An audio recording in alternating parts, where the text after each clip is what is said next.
Joining me now from Amman in Jordan, Tamara Alrifai from the UN Relief and Works Agency for Palestinian Refugees. Tamara, thank you for taking the time to be with us. Yes, of course. Thanks for hosting us. Okay, so with UN operations in southern Gaza no longer functioning, properly at least, is there any meaningful amount of humanitarian assistance reaching, almost 2 million displaced people now living in the southern part of Gaza? The short answer is no. No, because our ability to truly function as the largest UN or aid agency currently present in Gaza is extremely limited.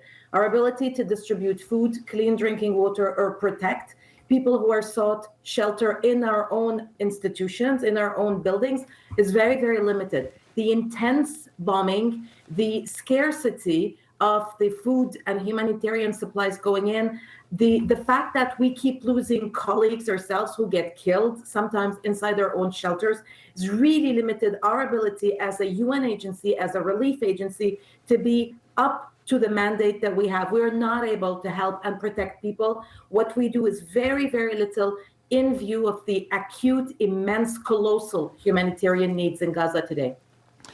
Here are some of the latest numbers from the World Food Programme. 97% of households in northern Gaza have inadequate food consumption. 83% of households in southern Gaza are adopting extreme consumption strategies to survive. So what exactly are extreme consumption strategies?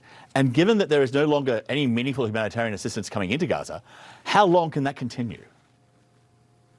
Extreme strategies in everyday family terms, according to my colleagues and to people who we speak to in Gaza, means that if a household receives a bag of flour, they have to ration the content to last them as long as possible. So stretching the amount of flour, the amount of bread they can produce over several days, because they do not know, the family does not know when will be the next time they receive wheat flour, which basically means entire families go on for days with a piece of bread, maybe equivalent to one sliced toast per day each, and sometimes even less. The same for water. Because there is very, very little clean water in Gaza, with the sewage overflowing on the streets, right now, us at UNRWA can provide people with a few liters of drinking and domestic water for washing and other domestic use. Maybe 4 liters per day. This is water we produce through our water treatment plants, and we distribute it in shelters. The international standard is 15 liters. Think about how much water do we drink, do we consume, and then scale this to 4 liters per day. It's nothing. Yeah. You mentioned this. There's also this desperate shortage of shelter. According to your agency, UNRWA, 1.9 million people, 85% of Gaza's population, has been displaced. Shelters are 4 times over capacity, and there's not enough aid to meet this overwhelming need. So there's also this report that in the makeshift camps beyond the UNRWA facilities, there's been an increase in infectious diseases, which would suggest that a major outbreak of disease is only a matter of time and would seem to be relatively soon? Yes, on top of being scared, anxious, and hungry, the people who are crammed now, either in our own shelters in UNRWA or in makeshift shelters, fear the spread of diseases because of the cold, because of the lack of access to water and medicines, but also because of the overcrowding, which helps these diseases spread.